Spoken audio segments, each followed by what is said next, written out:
Assalamualaikum warahmatullahi wabarakatuh. Apa khabar tuan-tuan dan puan-puan? Khabar baik insya-Allah. Petang ini petang Jumaat yang sangat mulia.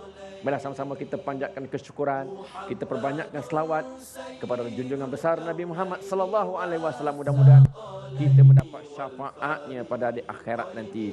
Tuan-tuan dan puan-puan, selamat datang untuk anda yang berada bersama saya pada petang ini ke booth Kota Ilmu.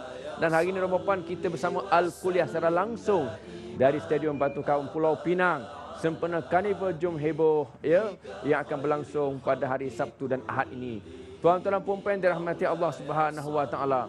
Pada petang ini puan-puan, kita alhamdulillah kita bersama dengan satu kumpulan manusia yang akan mengikuti Al-Kuliah secara langsung di Bukit Ilmu, iaitu bersama saya pada petang ini, iaitu anggota PDRM Pulau Pinang, juga bersama dengan Perkap yang datang pada petang ini, yang diketuai oleh yang dihormati Ketua Polis Daerah Seberang Perai Selatan. Alhamdulillah. Dan juga bersama dengan saya petang ini, tidak lupa Perkim Cawangan Nibung Tebal. Alhamdulillah.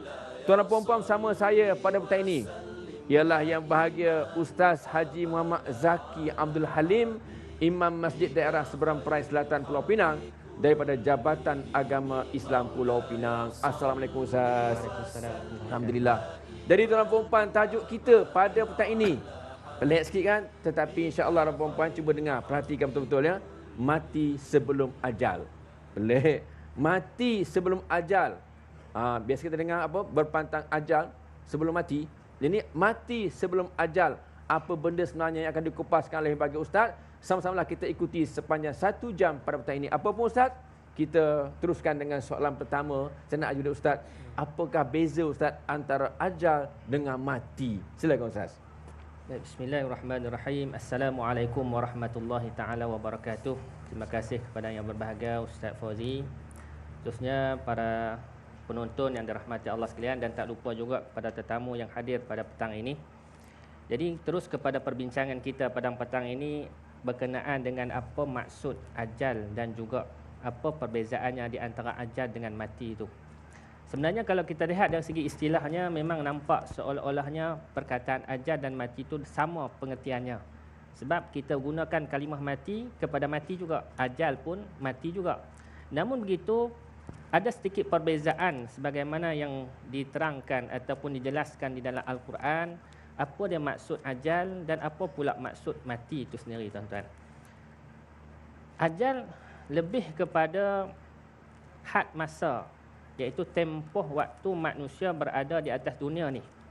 Sebagaimana firman Allah Subhanahu wa taala, a'udzubillahi minasyaitonirrajim, walikulli ummatin ajal fa iza jaa ajaluhum la yastakhiruna sa'atan wa la yastaqdimun.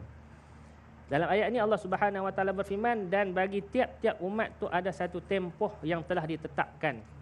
Maka apabila datang tempohnya, tidak akan dapat mereka itu dikemudiankan walaupun sesaat pun, dan juga tidak dapat pula mereka didahulukan.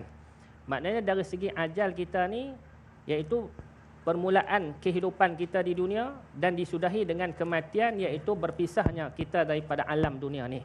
Itu ajal. Manakala maksud matinya pula, biasanya dia berkait dengan keadaan yang jumud, sesuatu yang kita selalu istilahkan tak bergerak, ataupun sesuatu yang tidak memberi apa-apa makna dah. Seolah-olahnya kalau kata kita tidur mati, tidur yang tidak memberi apa-apa makna ataupun tak bergerak. Jadi dalam ayat Al-Quran juga Allah Subhanahu wa taala ada menyatakan berkenaan dengan mati ni selalunya dikaitkan kepada perpisahan sementara jiwa manusia. Sebagaimana firman Allah Subhanahu wa taala di dalam surah Az-Zumar, Allah Subhanahu wa taala berfirman, a'udzubillahi minasyaitonirrajim, Allahu yatawaffal anfusu hina mautiha wallati lam tamut fi manamiha fayumsiku allati qada 'alaiha al-maut wa yursilu ukhra ila ajalin musamma inna fi dzalika laayatin liqaumin yatafakkarun. Dalam ayat ni Allah Subhanahu wa taala berfirman, Allah Subhanahu wa taala memelihara ataupun mematikan, yakni menidurkan jiwa manusia bak seketika, wallati lam tamut fi manamiha, yang mana dia ni sebenarnya bukan mati betul. Dia hanya sementara sahaja, yang mana rohnya diangkat oleh Allah Subhanahu wa taala. Fayumsikul lati qada 'alaiha al-maut. Allah Subhanahu wa taala menahan jiwa tadi. Sebab tu waktu tidur kita tak tahu ke mana kita. Sedar-sedar ada. Kemudian waktu tidur kita seolah-olahnya dah hilang. Ke mana kita pergi? Mungkin kalau sekiranya mimpi itu lain pula cerita berkenaan dengan mimpi. Namun hakikatnya Allah Subhanahu wa taala menahan seketika roh kita pada ketika itu. Dan kata Allah Subhanahu wa taala wa yursil ukhra, ada kalanya Allah Subhanahu wa taala matikan terus, dan ada kalanya Allah Subhanahu wa taala bagi sesetengah orang Allah taala bagi hidup semula. Sebab tu kita patut bersyukur kalau sekiranya setiap pagi kita diberi nikmat oleh Allah Subhanahu wa taala untuk hidup semula. Sebenarnya apabila kita mati itulah maknanya kematian. Sebab tu di dalam doa diajarkan oleh Nabi sallallahu alaihi wasallam, apabila kita bangun daripada tidur disunatkan kita membaca Alhamdulillahillazi ahyana ba'da amatana wa ilaihin nusyur. Alhamdulillah, maha suci Allah yang telah menghidupkan semula kami setelah kami mati. Maknanya kita di waktu itu dimatikan seketika, kemudian alhamdulillah kita bersyukur pada Allah, nikmat Allah Taala menghidupkan semula setelah mana kita melakukan proses seketika kita mati tadi. Itu antara yang dimaksudkan dengan definisi. Perbezaan dia sedikit daripada sisi Al-Quran, walaupun pada istilah kita menggunakan ajal kepada mati juga, mati pun memang mati juga. Cuma sedikit perbezaan pada penggunaan kalimah yang Allah Subhanahu Wa Taala sebutkan dalam Al-Quran. Terima kasih Ustaz. Alhamdulillah tuan-tuan puan-puan. Sebenarnya hari ini kalau saya tanya tuan-tuan puan-puan hari ini hari apa, ramai akan jawab hari ini hari Jumaat Ustaz. Ya. Sebenarnya hari ini juga hari polis. Tahniah dan syabas dah abang-abang polis semua, sebab ni hari ni hari anda, hari polis. Sempena 204 dah. Alhamdulillah. Terima kasih yang turut menjaga keamanan di dalam negara kita. Apa bu Ustaz? Okey, saya tertarik Ustaz kalau kita lihat kalau tuan-tuan dan puan-puan perasanlah ya, pada semalam kalau kita baca dalam akhbar bagaimana kisah seorang gadis yang kecewa, yang frust, yang cuba membunuh dirinya sendiri di KB Mall semalam, keluar surat khabar, dan kita lihat benda ini amat menyedihkan sekali, dan alhamdulillah beliau selamat sebab ada tilam-tilam yang cover ataupun menyelamatkan beliau ketika itu, dia jatuh di atas lantai. Nak tanya Ustaz, apakah itu tandanya dia telah mati jiwanya sehingga dia sanggup nak mengajalkan dirinya pula ketika itu? Silakan Ustaz. Baik, terima kasih kepada Ustaz Fauzi. Jadi kalau kita lihat dari segi kematian manusia, kadang-kadang dia berusaha nak mati tapi tak mati. Itu masalah dia. Kadang-kadang dia tak usaha mati tapi mati. Sebab Allah Subhanahu Wa Taala telah menetapkan kematian dia. Sebab tu tuan-tuan muslimin dan muslimat, mati jasad berpunca daripada matinya jantung manusia tak berdenyut. Walaupun manusia berusaha pergi ke pakar nak mendapatkan, kita kata dari segi bantuan hayat, tetapi kalau sekiranya Allah Ta'ala ditakdirkan tetap dah cukup dah waktu dia, matilah dia. Dan begitu juga kalau kita lihat bagaimana pula yang dimaksudkan dengan mati jiwa. Mati jiwa ni ialah apabila hatinya telah tidak berfungsi, maka pada waktu itu akal pun tidak memberi apa-apa makna kepada diri dia untuk dia berfikir. Maka pada ketika itu tempat hati tadi telah diambil alih oleh nafsu manusia. Maka pada ketika itu nafsu yang tidak pandai nak menentukan yang mana satu yang baik, yang mana satu yang buruk, menyebabkan manusia memilih untuk membuat sesuatu yang di luar jangkaan manusia, yang tidak sepatutnya berlaku kepada manusia. Sebab tu kalau kita lihatlah dari segi yang dimaksudkan mati hati, sebenarnya dia membawa kepada matinya sistem manusia itu sendiri. Sedangkan Allah Subhanahu Wa Taala meletakkan kemuliaan manusia apabila hati manusia berfungsi dengan baik. Sebab tu di dalam Al-Quran Allah Subhanahu Wa Taala menyatakan fungsi akal umpama fungsi hati itu adalah umpama akal, dan hati juga adalah umpama raja kepada akal. Sebagaimana kata Nabi sallallahu alaihi wasallam, ala fil jasadil mulqah idza saluha saluha jasada kullu wa idza fasada fasada jasadu kullu ala wahya qalba. Ketahuilah apabila baik hati itu maka baiklah jasad keseluruhannya, apabila rosaklah hati itu, maka rosaklah jasad keseluruhannya. Ketahuilah, kata Nabi SAW, dia adalah merupakan hati manusia. So maknanya, kalau sekiranya hati manusia itu berfungsi dengan baik, maka anggotanya akan mengarah kepada kebaikan. Justru kalau kita lihat kenapa, kalau persoalan tadi berkenaan ramainya di kalangan masyarakat kita hari ini, bukan sahaja di Malaysia, sampai di negara-negara yang maju, yang kita kata tak sepatutnya mereka bunuh diri, tapi berlaku keadaan yang macam tu sebenarnya kerana mereka tak mampu lagi nak fikir yang mana baik. Seolah-olahnya kematian tu dah baik dah bagi mereka, sedangkan kematian tu pula tak tahu bagaimanakah keadaan yang sepatutnya manusia ataupun selepas itu manusia akan temui. Jadi sebab apa? Disebabkan hati yang telah tidak berfungsi, menyebabkan manusia menjadi manusia yang tidak pandai ataupun tidak waras lagi. Ya. Okey dah, itulah komen yang bagi Ustaz tentang bagaimana manusia sebelum ajalnya datang dia telah memati jiwa terlebih dahulu saya. Apa pun dalam perempuan, alangkah baiknya kalau kita berehat seketika dan kita jumpa lagi selepas ini insya-Allah. ثم الرضا عن أبي بكر وعن عمر وعن علي وعن عثمان ذي الكرم مولاي صل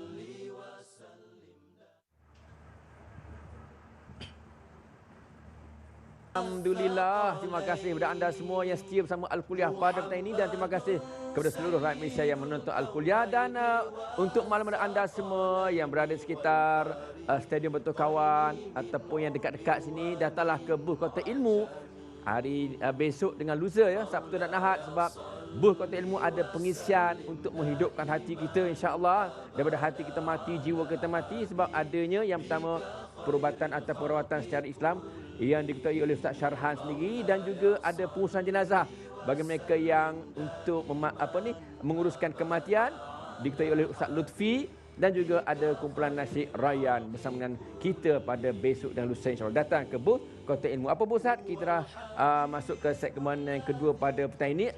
Apa kata kalau kita terima soalan daripada penonton yang datang ke booth Kota Ilmu? Silakan kalau ada soalan. Teruskan. Assalamualaikum warahmatullahi wabarakatuh. Waalaikumsalam. Saya Puan Jasrida Haji Johor mewakili Perkim Cawangan Nibong Tebal, seberang Perairan Pulau Pinang. Ingin mendapatkan penjelasan daripada Yang Arif Ustaz. Soalan saya berbunyi, adakah seseorang yang telah mati jiwa itu sedar bahawa dia sedang menghadapi situasi isu itu? Terima kasih. Terima kasih. Soalan ni bagus Ustaz. Kadang-kadang saya pun nak soal Ustaz tapi dia dah soal dah dulu kan. Dia boleh baca hati saya, hidup hati dia sebenarnya. Silakan Ustaz. Baik, terima kasih kepada Ustaz Fauzi dan juga kepada yang bertanya. Satu soalan yang cantik berkenaan dengan sedar ataupun tidak kita ni sedang menghadapi mati jiwa. Tuan-tuan sidang jemaah yang dirahmati Allah sekalian. Mati jiwa ni kadang-kadang memang kita tak sedar bahawasanya kita sedang mati jiwa. Satu contoh yang mudah lah. Kadang-kadang kita dengar azan pun kita tak tergerak untuk dapatkan kebaikan daripada azan tu tadi. Sedangkan azan tu dia mengajak kepada kebaikan. Dia bukan mengajak kepada kejahatan. Biasanya hati yang hidup ialah hati yang sentiasa memikirkan kepada benda-benda yang baik. Itu tanda hati yang baik ataupun yang hidup. Namun kalau hati itu sentiasa mengajak kepada kejahatan, biasanya hati itu sebenarnya dia telah layu ataupun dia tidak disirami dengan sesuatu yang boleh membangkitkan rasa untuk menerima kebaikan daripada yang ditawarkan kepada dia. Di dalam Islam, tuan-tuan muslimin dan muslimat dirahmati Allah sekalian, apa yang Allah Ta'ala perintahkan kepada kita bersifat baik. Sebab itu kalau kita lihat dari segi makan, Allah Ta'ala suruh pilih makan yang baik. Kalau suruh berkeluarga, Allah Ta'ala suruh buat cara yang baik. Maknanya Islam mengajak kita kepada kebaikan. Jadi hidupnya hati seseorang apabila dia pandai memilih kebaikan. Itu dia tuan-tuan. Okey, terima kasih Ustaz. Kita ambil lagi soalan yang seterusnya daripada penonton-penonton. Barangkali okey, Perkim lagi silakan. Ingat ke Perkim lagi silakan. Assalamualaikum warahmatullahi wabarakatuh. Waalaikumsalam. Para penceramah, seterusnya para hadirin dan hadirat sekalian. Saya Samsudin Haji Yaakob daripada Perkim Cawangan Nibong Tebal, Sepang Perairan Pulau Pinang. Persoalan saya ialah berkaitan dengan orang kata tadilah mati jiwa. adakah orang yang tidak boleh menerima pandangan orang lain sentiasa beranggapan bahawa dialah yang betul? Boleh juga dikatakan sebagai mati jiwa. Sekian, terima kasih. Terima Wabillahi taufiq wal hidayah. kasih. Wassalamualaikum warahmatullahi wabarakatuh. Waalaikumsalam warahmatullahi wabarakatuh. Ini biasa berlaku Ustaz, kadang-kadang dia terlebih pandai. Betul. Satu, kadang dia terlebih tua. Dia kata aku dah banyak makan garam. Kau tahu tak? Engkau ni beringuh lagi. Jangan duk mengajar aku orang tua. Ni, payah nak terima. Silakan Ustaz. Baik, terima kasih kepada yang menanya. Berkenaan dengan kalau kita lihat dari segi kenapa seseorang manusia tu payah nak menerima pandangan daripada orang kerana dia merasakan dia betul. Tetapi hakikatnya manusia ni tidak semuanya betul. Kalau dikirakan manusia tu betul secara totalinya, tentulah manusia tidak perlukan kepada panduan-panduan di dalam kehidupan dia.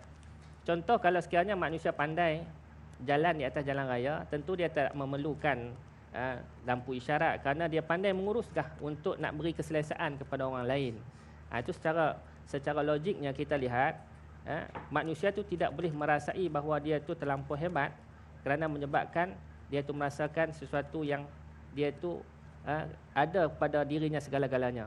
Sedangkan sifat yang macam tu menandakan dia sudah tidak memiliki jiwa yang sempurna.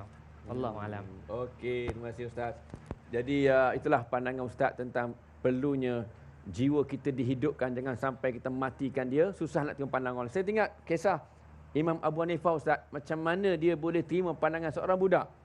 Dia kata apa? Wahai budak, jangan main dengan lumpur, nanti jatuh. Kata budak tersebut, wahai tuan guru, kalau tuan guru jatuh lagi teruk. Rosak satu umat, dia kata, kalau tuan guru jatuh. Jadi dia pun terkejut. Mulai saat itu dia kata apa? Aku tak pernah keluarkan fatwa, melainkan aku bermesyuarat dengan anak-anak murid aku. Hebat orang yang hidup hatinya. Kita ambil satu lagi soalan, ada per cap kalau ada, silakan. Ya. Assalamualaikum warahmatullahi wabarakatuh, Ustaz. Waalaikumsalam. Saya ASP Baiyah binti Abdul Wahab daripada bahagian siasatan jenayah Ibu Pejabat Polis Daerah Seberang Perai Selatan. Saya ada satu soalan. Adakah kita mempunyai jalan pintas untuk menghidupkan semula jiwa yang telah mati? Minta penjelasan daripada Ustaz. Sekian, terima kasih. Okey, terima kasih. Ada tak Ustaz shortcut untuk kalau lorong-lorong tu ada shortcut kan? Nak pergi ke menghidupkan hati, ada tak jalan-jalan pintasnya? Senang cerita. Ada tak Ustaz? Kalau ikutnya memang tidak ada lah. Tidak ada jalan pintas ke syurga. Itu maknanya. Ke syurga pun kita perlu usaha, dan juga nak menghidupkan mati tentu yang paling utama ialah kita memiliki ilmu pengetahuan. Itu dia tuan-tuan. Jadi makna ilmu itu adalah merupakan asas kepada pembangunan jiwa. Sebab tu Allah Subhanahu Wa Taala meletakkan kemuliaan manusia dengan diajarnya Nabi Adam alaihissalam. Contoh kalau kita lihat di dalam surah Al-Baqarah yang Allah Subhanahu Wa Taala meletakkan kemuliaan manusia disebabkan dengan adanya ilmu pengetahuan. So maknanya proses untuk membangkitkan jiwa dia perlu kepada proses yang berpanjangan selama mana manusia itu hidup.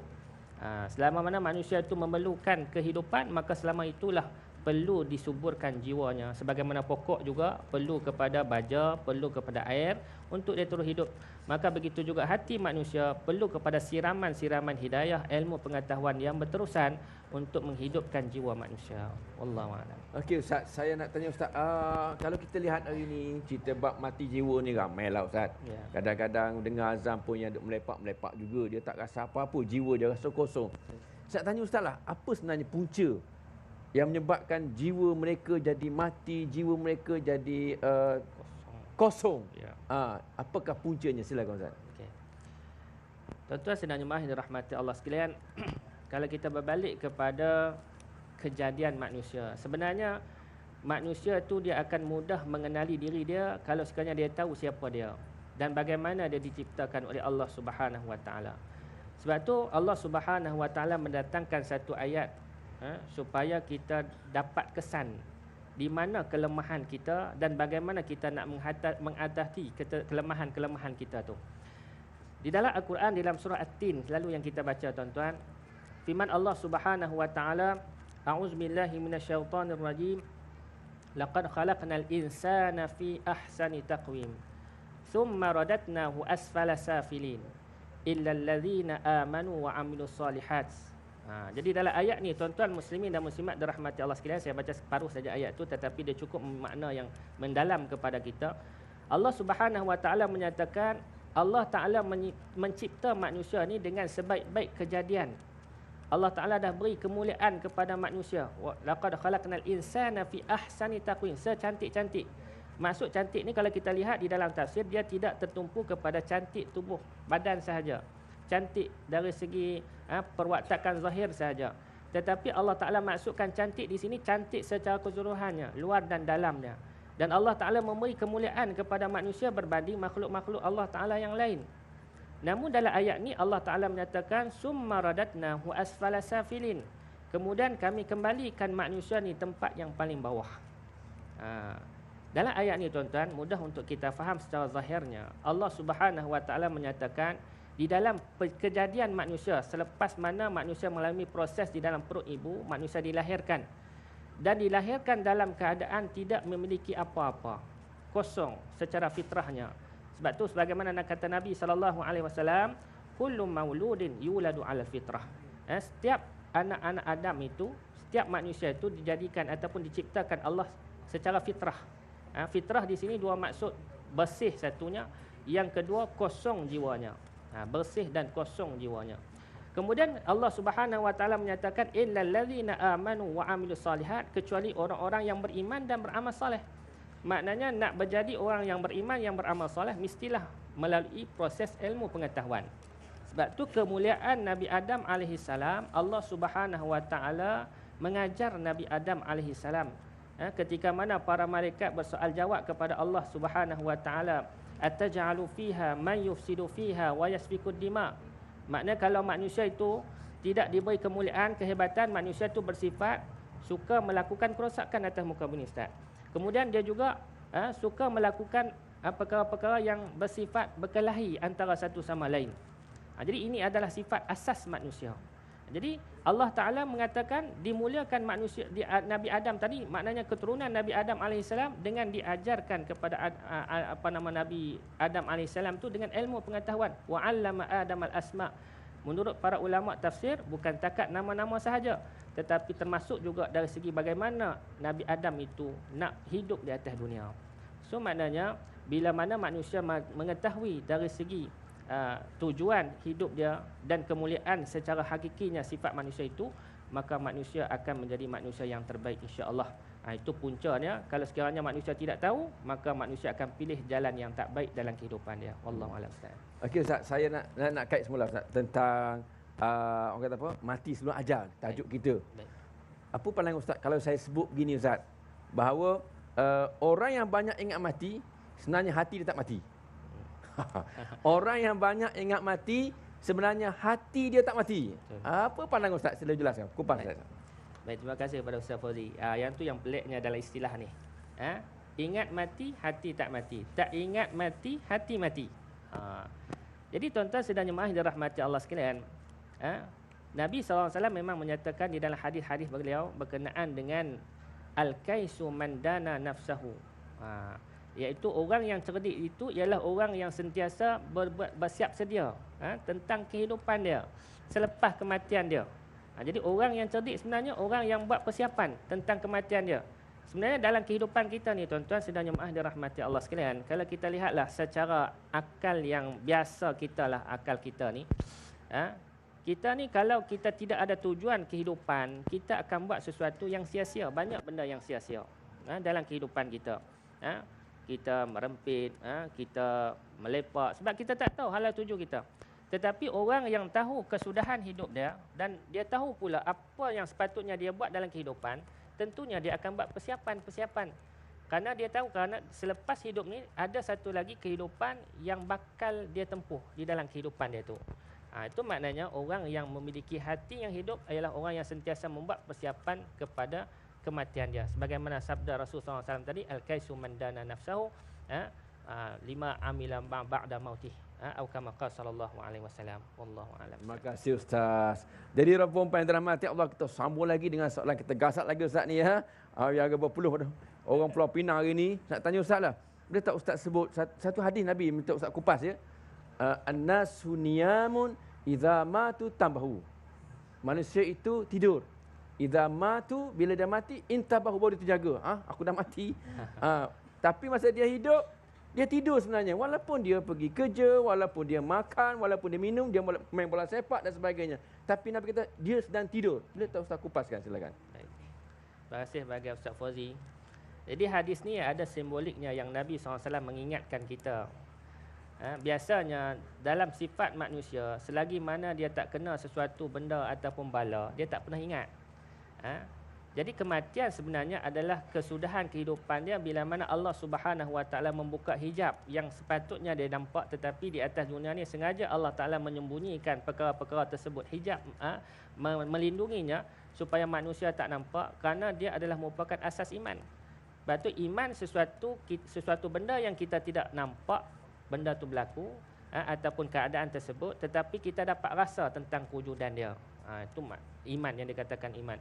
So maknanya tuan-tuan sedang jemaah dirahmati Allah sekalian, memang kalau sekiranya kita dah mati, apabila Allah Taala buka segala-galanya berkenaan yang Nabi SAW pesan berkenaan dengan syurga, berkenaan dengan neraka, berkenaan dengan pahala dosa, apabila dia dah mati baru dibukakan kepada segala-galanya. Waktu itulah dia rasa terkejut. Sebab tu dalam Al-Quran banyak Allah Subhanahu Wa Taala menyatakan sifat manusia bila mana dia dah mati dia minta nak pulang semula ke dunia. Kenapa? Dia anggap di dunia dulu sebagaimana orang dah beritahu peringatan-peringatan, dia tak mau nak dengar, tak mau nak ikut. Tapi bila dah mati baru dia nampak. Itu persoalan dia tuan-tuan. Jadi memang itu hakikatnya. Apabila kita dah terkena baru kita terasa. Wallahu a'lam. Okey Ustaz, jelah kalau kita baca surah Sejadah kan ada tengah-tengah tu. Dia sebut apa? Rabbana absarna wa sami'na farji'na na'mal salihan inna muqinun. Wahai Tuhan kami dah nampak dah kebenaran. Kami dah dengar dah apa yang betul, apa yang tak betul. Farji'na, kembalikanlah kami ke dunia, na'mal salihah. Kami nak beramal soleh, inna muqinun. Kami dah yakin dah ya Allah, tapi dah tak boleh patah balik dah. Tidak ada reverse, tidak ada U-turn lagi. Apa perempuan? Apa kata-kala kata berehat seketika dan kita jumpa lagi selepas ini insya-Allah.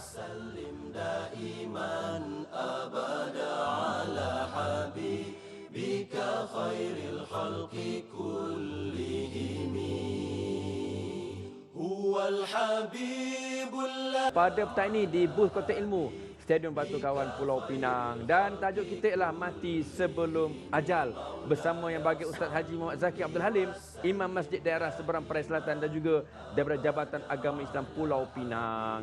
Jadi tuan-tuan, kita teruskan lagi Mati Sebelum Ajal ni. Saya tanya Ustaz, apakah tanda-tanda orang tersebut sudah mati hatinya? Barangkali penonton nak tahu ni, mati jiwa, mati hati, apakah tandanya Ustaz? Saya nak cek pada diri saya ada ke tidak tanda-tanda tersebut. Silakan Ustaz. Baik, terima kasih kepada bahagia Ustaz Fauzi. Kalau kita melihat kepada tanda-tanda mati hati ini cukup mudah dan terpampang banyak di kalangan masyarakat kita, dan kadang-kadang mungkin boleh jadi diri kita sendiri pun berlakunya gejala ataupun terkenanya penyakit mati hati ini tuan-tuan. Baik, mati hati ini salah satu puncanya ataupun tanda-tandanya kalau kita lihat apabila orang mengajak dia kepada kebaikan. Sebenarnya benda tu baik, tetapi dia menganggap benda tu seolah-olahnya tak baik pada diri dia. Dan begitu juga kalau kita mengajak kepada solat contohnya, ataupun tempat pengajian untuk membangkitkan rasa dan juga membangkitkan rasa ketakwaan kepada Allah, dia tak nampak benda tu baik. Sebab tu di dalam Al-Quran sebenarnya Allah Subhanahu Wa Taala telah menyatakan sifat orang yang begini, kenapa dia menjadi tanda-tanda tu wujud pada jiwa dia, dan bagaimana pula keadaan itu berlaku kepada diri dia. Kata Allah Subhanahu Wa Taala di dalam surah Al-A'raf ayat 179 yang patut kita ambil pengajaran dalam ayat ni. Kata Allah Subhanahu Wa Taala, a'udzubillahi minasyaitonir rajim. Wa laqad zara'na li jahannama katsiran minal jinni wal ins lahum qulubun la yafqahuna biha wa lahum a'yunun la yubsiruna biha wa lahum adhanun la yasma'una biha ulaika kal an'am bal hum adall. Satu pernyataan yang cukup keras oleh Allah Subhanahu Wa Taala dalam ayat ni. Allah Taala kata walaqad zara'na li jahannama katsiran minal jinni wal ins. Sesungguhnya Allah Taala mencampakkan ramai di kalangan manusia dan jin ke dalam api neraka di akhirat besok. Kenapa tuan-tuan? Lahum qulubun la yafqahuna biha. Mereka mempunyai hati tetapi mereka tidak menggunakan hati untuk berfikir. Jadi kita mengajak kepada kebaikan, tetapi sebenarnya mereka tak mau kepada kebaikan. Apa yang mereka cari wallahu alam. Dan begitu juga Allah Subhanahu wa taala menyatakan lagi walahum a'yunun. Mereka mempunyai mata, tetapi tidak mahu menggunakan mata yang Allah Taala anugerahkan sebagai untuk melihat ni, untuk melihat kebesaran Allah Subhanahu wa taala. Walahum adhanun la yasma'una biha.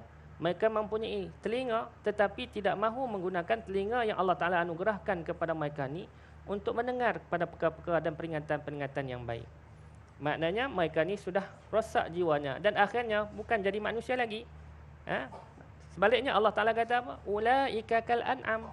Mereka ni umpama binatang ternakan. Bal hum adall, bahkan mereka tu lebih teruk. Maknanya tidak memiliki jiwa yang sepatutnya yang Allah Taala letakkan status mereka sebagai manusia. Sebaliknya mereka memilih untuk jadi makhluk yang hina di kalangan makhluk-makhluk yang lain. Wallahu a'lam. Allahu akbar. Takut Ustaz saya dengar. Sebab bila sebut dalam neraka ni Ustaz, bila dipenuhkan manusia dan jin dalam neraka, neraka tanya balik, hal mim mazid, ada tambah lagi tak? Subhanallah, neraka minta tambah lagi. Ada banyak lagi apartmen kosong dalam neraka. Untuk orang-orang yang jiwanya mati, hatinya mati. Ustaz tanya Ustaz, ni contohlah perbandingan mudah Ustaz. Hari ni kita lihat ramai kes-kes buang anak berlaku Ustaz. Ya. Sampai anak tersebut digonggong oleh anjing, memang matilah. Ramai yang mati Ustaz. Kebarangkalian hidup tu sukarlah sikit. Polis-polis semua tahu ni yang telah selamatkan bayi-bayi ni. Terima kasih polis-polis semua ya. Nak tanya Ustaz, bagi saya lah, saya menganggap bahawa bayi tersebut sebelum dia temui ajal, mak dia telah mati dulu. Apa pandangan Ustaz? Ya. Memang satu pandangan ataupun kenyataan yang tepat sekali. Kerana kalau sekiranya jiwanya hidup, tentu dia ada sifat kesihan. Sebab tu di dalam ayat yang kita sebut tadi, yang Allah Taala kata ulaika kal an'am bal hum adall. Mereka itu umpama binatang, bahkan lebih teruk. Sedangkan binatang pun mempunyai sifat kasih sayang kepada mak dan ayah dia, anak-anak dia. Walaupun ayah ni tak pernah ambil tahu lah Ustaz ya. Tetapi mak sifat yang Allah Taala letakkan kepada ibunya itu begitu menyayangi anak-anaknya. Tiba-tiba manusia, maka manusia sebenarnya sudah tidak memiliki sifat kemanusiaan dia. Jadi apabila hati manusia telah mati, cukup parah dunia ni tuan-tuan. Kalau sekiranya dunia ni dipenuhi dengan manusia-manusia yang telah mati hatinya, rasanya haiwan pun tak senang duduk di atas dunia ni. Wallahu a'lam Ustaz. Okey. Terima kasih Ustaz. Boleh Ustaz sambung sikit lagi Ustaz tentang cerita tentang kesan-kesan buruk sekiranya manusia itu mati hati dan jiwanya. Apa kesan buruk lagi akan berlaku dalam dunia ini? Silakan Ustaz. Baik. Antara kesan-kesan buruk yang kalau kita lihat manusia itu telah hilang sifat kemanusiaan dia, mati hatinya. Maka sebagaimana ayat yang kita pegang tadi, sebab tu ayat tu cukup keras ingatan Allah Subhanahu wa taala, manusia akan jadi haiwan. Sebab tu di hari ini tuan-tuan sidang jemaah dirahmati Allah sekalian, manusia-manusia yang tidak ada sifat kemanusiaan ini, apabila mereka menguasai dunia, maka dunia ni akan musnah.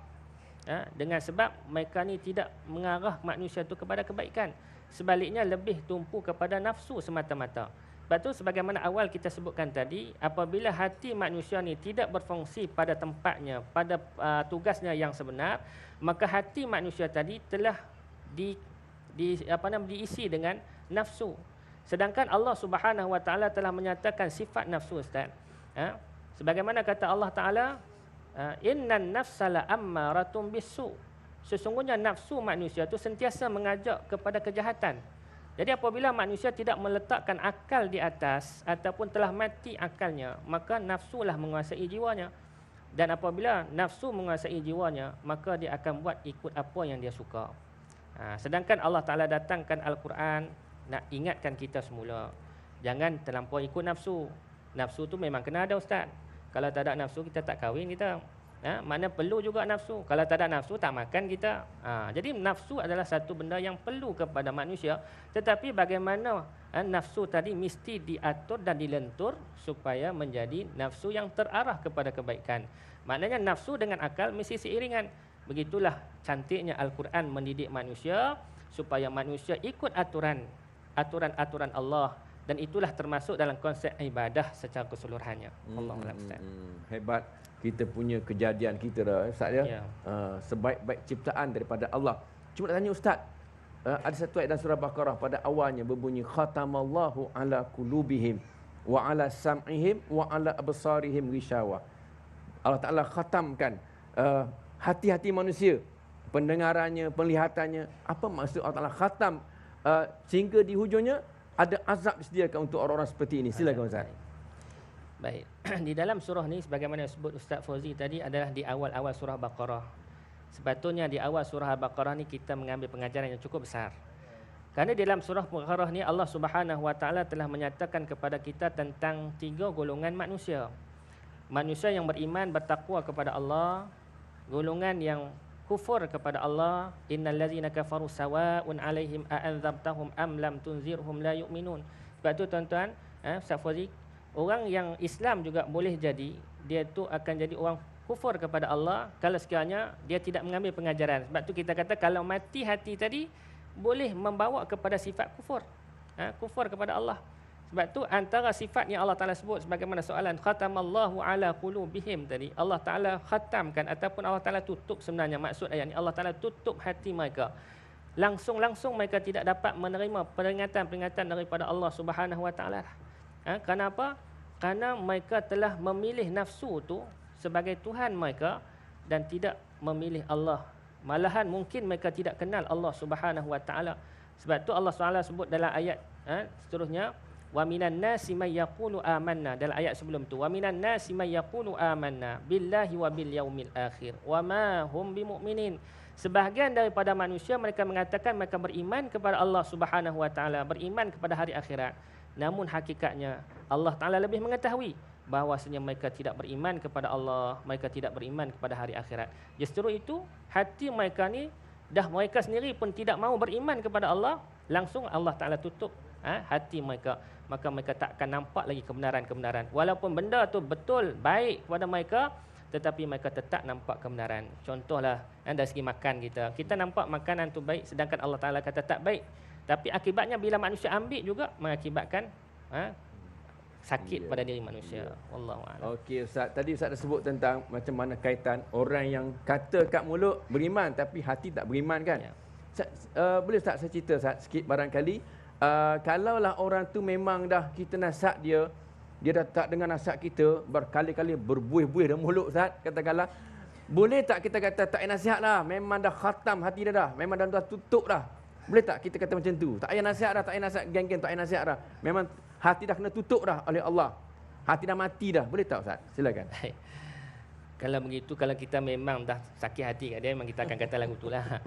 Bahasa Penang dah kita pinjam sekejap ya. Baik, tuan-tuan sedang jemaah dirahmati Allah sekalian, sebenarnya hidayah Allah Ta'ala ni masih luas.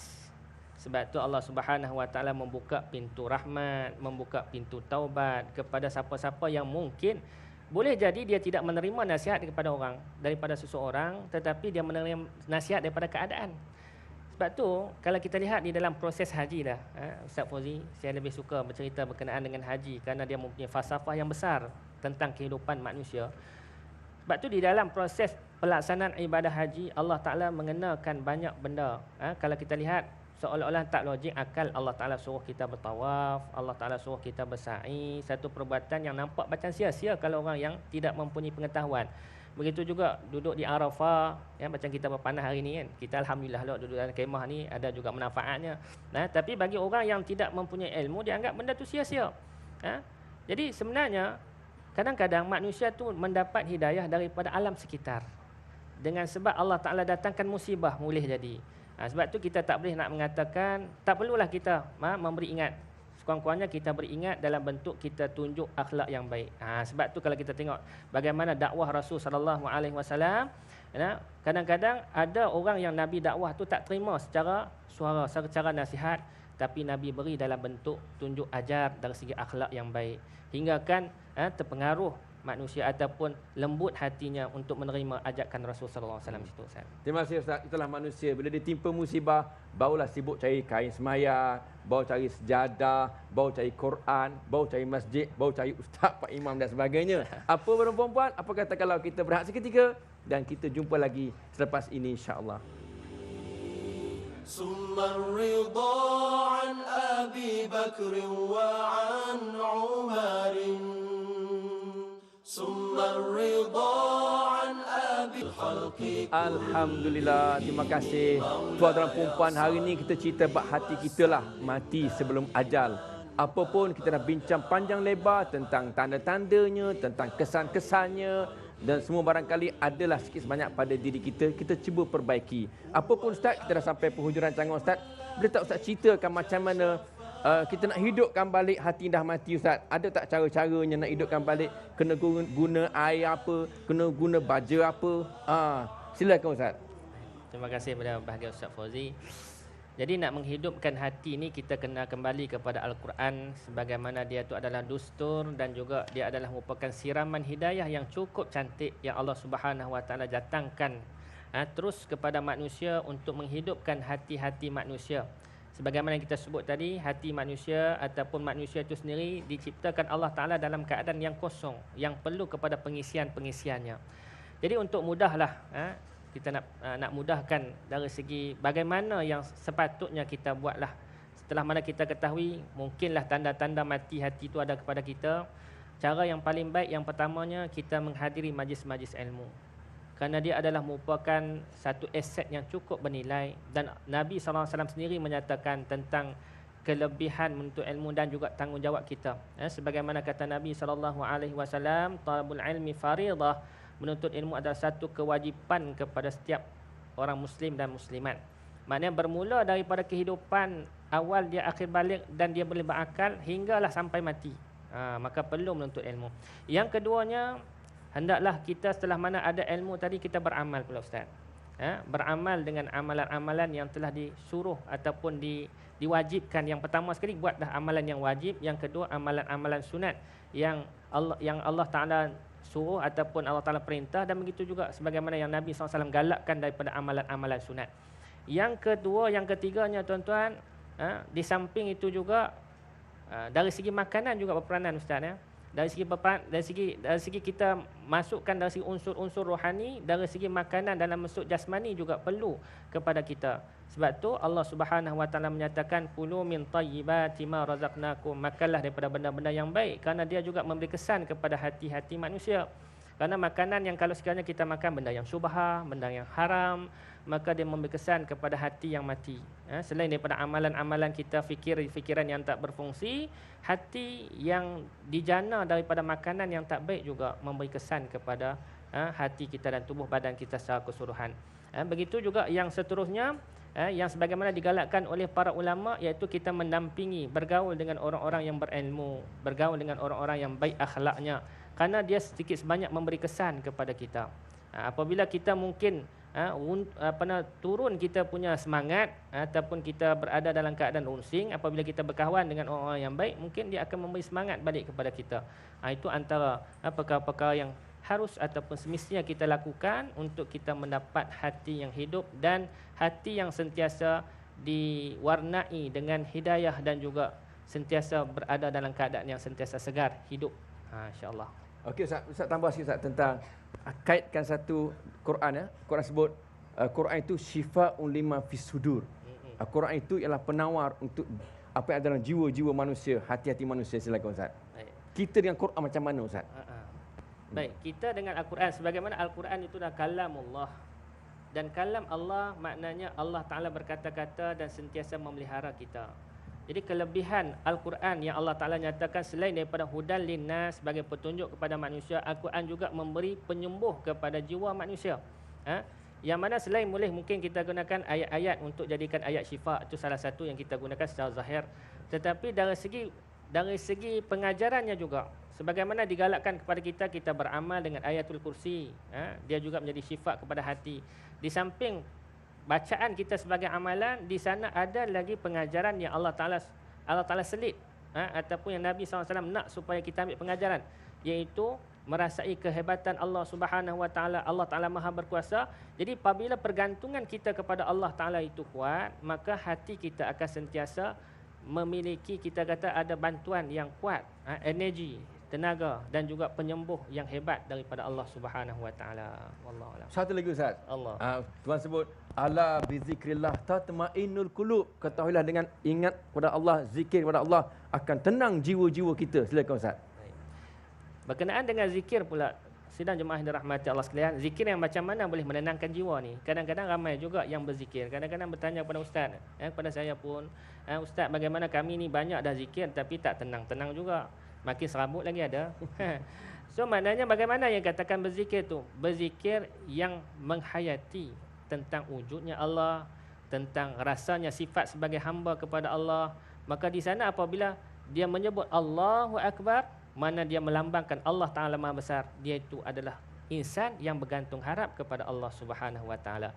Jadi begitu juga kalau dia menyebut Subhanallah, Maha Suci Allah, maka dia akan memuji Allah Subhanahu Wa Ta'ala dengan sepenuh kelayakan bagi Allah Subhanahu Wa Ta'ala, dan dia mengharapkan pergantungan yang begitu hebat kepada Allah Ta'ala.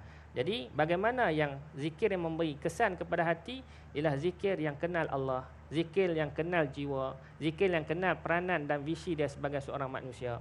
Maka begitulah sepatutnya kita, supaya kita menghidupkan jiwa kita dengan apa yang Allah Ta'ala datangkan melalui Rasul sebagai panduan, dan Al-Quran itu sebagai ikutan serta syifa kepada manusia itu sendiri.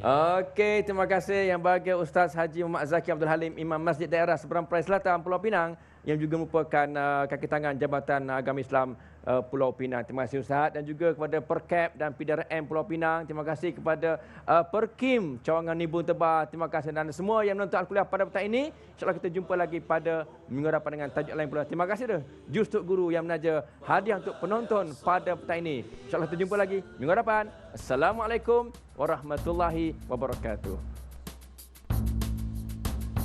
Dundi sana cita-cita kita, ya akhirat namanya. Dunia ini bukan tempat tinggal, di sini hanya sebentar.